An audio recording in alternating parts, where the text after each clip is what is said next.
इस दिवाली के मुहूर्त पर मायूसी का साया जबरदस्त है। पिछले साल के मुकाबले सेंसेक्स करीब 11,000 पॉइंट टूट चुका है। महंगाई, धीमी होती इकोनॉमी, टूटता रुपया, अंतर्राष्ट्रीय संकट के तेज थपेड़े दिवाली की जगमगाहट को फीका कर रहे हैं। हम बात करेंगे कि और कितना दर्द बाकी है, कब तक जारी रह सकता है।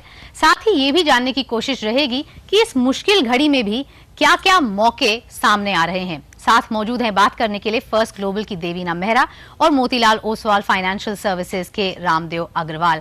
आप दोनों का ही बहुत बहुत स्वागत है कार्यक्रम में शरीक होने के लिए। यहाँ पर देवीना, आपसे जानना चाहेंगे तकलीफ और कहाँ तक देखने को मिलेगी? अभी तो समय काफ़ी है तकलीफ का। ये थोड़ा सा अनफॉर्चुनेट बात है कि हम लोग दिवाली के मौके पर ये बात कर रहे हैं, पर हमारा तो ये मानना पिछले साल के अंत से ही था कि बाजार काफ़ी नीचे गिरेगा, लेकिन जिस गति से वो गिरा है वो एक भयभीत करने वाली चीज़ है और उससे ये पता लगता है कि अभी गिरना ख़त्म नहीं हुआ। और उसके अलावा अगर आप फंडामेंटल्स को देखें तो अर्थव्यवस्था ठीक है, ये पहले से ही हमको लग रहा था कि जो भारत की अर्थव्यवस्था भी है और जो भारत की कंपनियों का अर्निंग्स है उन सब में स्लो डाउन आएगा, पर उस स्थिति में हम लोग एक सामान्य स्लो डाउन की बात कर रहे थे। अब जिस तरह की विश्व की स्थिति है उससे लगता है कि वो अर्थव्यवस्था पर जो असर है वो बहुत नेगेटिव हो सकता है, क्योंकि कई सारी चीज़ें हैं जो उस पर असर डालेंगी। एक तो जो आरबीआई ने मॉनेटरी टाइटनिंग कुछ समय पहले तक की, उसका धीरे धीरे कर इकोनॉमी पर असर आता है, वो है। ग्लोबल स्लो डाउन जो है उसका असर है, और कमोडिटी साइकिल जो खत्म हुई है इंडिया के लिए वो एक प्रॉब्लम का विषय है इंडियन कंपनीज के लिए। तो और दूसरी बात, रास्ता काफी धुंधला है, आप बोलिए या अंधेरा है अभी। चलिए, दिवाली पे अंधेरे की हम बात कर रहे हैं। रामदेव जी, आपसे जानना चाहेंगे कि तकलीफ कब तक रह सकती है, क्योंकि हम साल भर पहले उम्मीद कर रहे थे कि तब सब प्राइम क्राइसिस पूरी तरीके से खुला नहीं था और लिक्विडिटी की हमने इतनी किल्लत की कभी शायद कल्पना भी नहीं की थी। तो सवाल ये उठता है कि तकलीफ कब तक रह सकती है? तकलीफ तो ऐसा लगता है कि जो अभी का जिस ढंग से क्राइसिस है और जिस स्पीड से बाजार नीचे गया है, इसको ऐसे देख के लगता है कि तकलीफ कुछ समय तक और रहेगा। लेकिन यदि यही धीरे धीरे जाता रहता तो शायद तकलीफ बहुत लंबी चलती। लेकिन अब तकलीफ मतलब जो डिक्लाइन है वो इतना फास्ट हो गया है कि मतलब इस महीने में, अक्टूबर महीने में 40% मार्केट गिर गया है। तो अब तकलीफ का एक्चुअली क्या है कि किसी को, मेरे को नहीं मालूम कि बाजार कब बहुत जोर से उछाल मारेगा, लेकिन एक पर्टिकुलर लेवल पर आकर मेरे ख्याल से बाजार काफ़ी डेट मतलब बहुत कम एक्टिविटी रहेगी और लोग काफ़ी डिसअपॉइंटेड रहेंगे। तो वो एक लेवल अब पहुंचने का जल्दी से जल्दी होना चाहिए। तो रफ्तार है जिस पर अब भी सवालिया निशान है कि नीचे जाते हुए कितनी तेज रही और ऊपर जाते हुए कैसी रहेगी। लेकिन एक शब्द जिसने इस बाजार में काफी संकट पैदा किया है वो है लिक्विडिटी। उसी पर मुकेश वासा हमारे साथ मौजूद हैं, एक बहुत ही पुराने और सीजन्ड इन्वेस्टर हैं। वासा साहब, कार्यक्रम में स्वागत है, पूछिए अपना सवाल। हाँ, मेरा सवाल ये है कि जब लास्ट ईयर सेंसेक्स 21,000 के ऊपर गया था, that was mainly FII investment ज्यादा बढ़ रहा था और फंडामेंटल्स सब मजबूत हो गए थे, वो हिसाब से 21,000 तक पहुंच गया। और उसके बाद में जो कम होने का चालू हुआ तो अभी वो 9,000 के भी नीचे चला गया है और वो जो स्पीड है वो faster than what it was while going up. अभी बढ़ने का उम्मीद कितना है और बढ़ने का स्पीड कैसा रहेगा, कब तक ये बढ़ेगा? स्पीड, देवीना, यहाँ पर स्पीड की एक बार फिर बात की जा रही है। देखिए, दुनिया भर के बैंक्स जो हैं लिक्विडिटी इंजेक्शन करने की कोशिश कर रहे हैं, लेकिन वो क्राइसिस मैनेजमेंट के नजरिए से। अब वो पहले क्राइसिस को संभालना और फिर वो इन्वेस्टमेंट की तरफ आएगी, कैसा लगता है?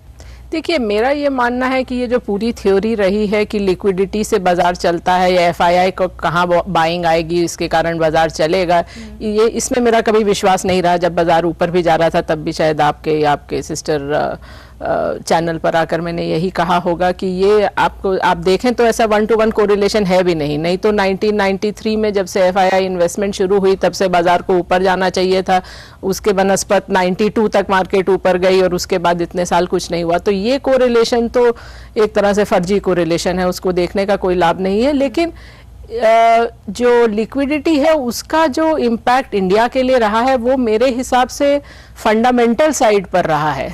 फंडामेंटल साइड पे, अर्थव्यवस्था पर भी, कंपनीज की अर्निंग्स पर भी, कंपनीज जिस तरह के प्रोजेक्ट्स, एक्विजिशंस, इन्वेस्टमेंट्स कर सकें उस पर रहा है। तो जो अब ये लिक्विडिटी का उल्टा साइकिल है उसका नेगेटिव इम्पैक्ट भी वहां पर आएगा कि अभी कंपनीज के लिए, प्रोजेक्ट्स के लिए डेट भी आसानी से नहीं मिलेगा और इक्विटी बाजारों की हालत देखते हुए इक्विटी भी नहीं मिलेगी। अगर मार्केट 5 साल तक 50% टाइप का कंपाउंडिंग करता है जैसा कि भारत के बाजार ने किया था, उसके बाद कम से कम 2 या 3 साल नेगेटिव रिटर्न आता है।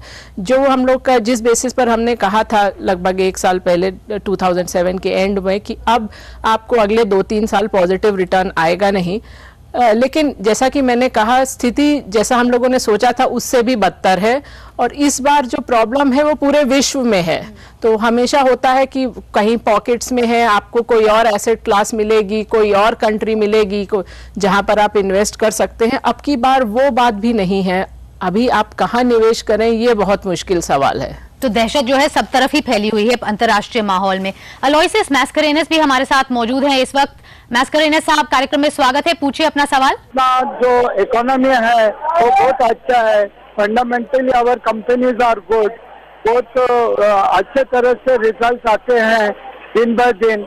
इतना होने के बावजूद index which is the barometer of our progress is going down. ये बॉटम कभी है? Have you reached the bottom? That I want to ask, and when is the recovery going to take place? Ramdev, मैं आपके पास आना चाहूंगी, यही जानना चाहूंगी कि जिस तरीके के नतीजे आ रहे हैं, जिस तरीके के जीडीपी एस्टिमेट रिविजन्स हो रही हैं और जो बाकी फंडामेंटल्स हैं इस पूरी अर्थव्यवस्था की अंतर्राष्ट्रीय कॉन्टेक्स्ट में, क्या आपको लगता है कि यहाँ पर जब रिकवरी आएगी ग्लोबल सिनारियो में इंडिया को बेनिफिट रहेगा या फिर कुछ नेगेटिव सरप्राइजेस हमारी इकोनॉमी में भी बिल्ड इन हो रहे हैं? अभी जो कंसेंसस है उसके हिसाब से ऐसा लगता है कि इंडिया के ऊपर इम्पैक्ट काफ़ी कम है। मतलब it cannot be, India cannot remain unaffected, लेकिन इंडिया के ऊपर इफेक्ट फिर भी रिलेटिवली बहुत कम है।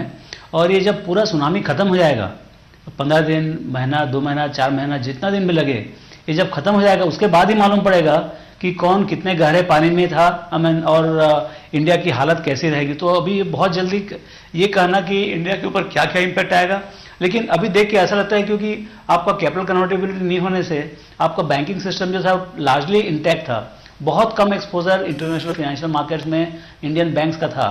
सो उसके कारण से क्या होगा कि आपके जो लोकल लिक्विडिटी क्राइसिस है एंड उसको यदि अच्छी तरह से फिनेंस मिनिस्ट्री ने, आरबीआई ने हैंडल कर लिया, जो वो वो हैंडल करने की कोशिश कर रहे हैं, तो मुझे नहीं लगता कि इंडिया के ऊपर कोई बहुत बड़ा परमानेंट डैमेज रहेगा। लेकिन क्या होता है कि जो पेसिमिज्म होता है बाजार में, ये खराब इकोनॉमिक न्यूज़ के कारण से या ग्लोबल इवेंट के कारण से या शेर डर के मारे से, फियर के मारे से, उससे जो आपको पेसिमिज्म आता है, उससे जो प्राइसेस आते हैं शेयर्स के, they are the most interesting prices for investors. जी, उस पर वापस लौटूंगी। देवीना, एक चीज पर आना चाहूंगी, वो रिलेटिव अट्रैक्टिवनेस जो हम इंडिया की टॉम होते हुए देख रहे थे काफी सालों तक, बीते 2-3 सालों में, क्या आपको लगता है कि वो बरकरार रहेगी इसके बाद या कह पाना मुश्किल है? इंडिया का जो ऊपर जाना था वो भी एक पूरा एमर्जिंग मार्केट फिनोमेना था। सभी एमर्जिंग मार्केट ऊपर गई थी, इंडिया ने उसमें लीडरशिप ली थी और जब गिरना शुरू हुआ तो वहाँ भी हमारी लीडरशिप ही रही। हम अंडर परफॉर्मर बन गए, स्पेशली अगर आप रुपया जितना टूटा है उसका अगर आप फैक्टर इन करें तो वो चीज़ अलग ही है। एब्सोल्यूट टर्म्स में हमको यूएस भी अच्छा करेगा ऐसा नहीं लगता, तो एमर्जिंग मार्केट्स उससे भी खराब करेंगे ऐसा हमें प्रतीत होता है और भारत भी उन्हीं के साथ जाएगा। जो हम ग्रेट डिप्रेशन की 1930s की बात करते हैं, तब भी 3 साल लगे थे 80% बाजार को कम होने में। तो अभी हम लोग जो इस बात की कल्पना भी नहीं कर सकते वो हो रही है। तो इसलिए और कह पाना मुश्किल हो जाता है कि कब हम इससे उभरेंगे। जैसा कि मैंने कहा 2-3 साल का समय तो एक तरह से न्यूनतम समय होता है, लेकिन उससे बहुत ज्यादा भी खिंच सकता है। जैसा कि हमने खुद भी देखा है 92 का जो पीक था वो कितने साल लगे हमको उसको उभरने में। चलिए, दिवाली स्पेशल मार्केट्स में फिलहाल समय बनता है एक ब्रेक का। साथ रहिएगा जानने के लिए कि इस गर्दिश में आपके पास क्या क्या मौके हैं।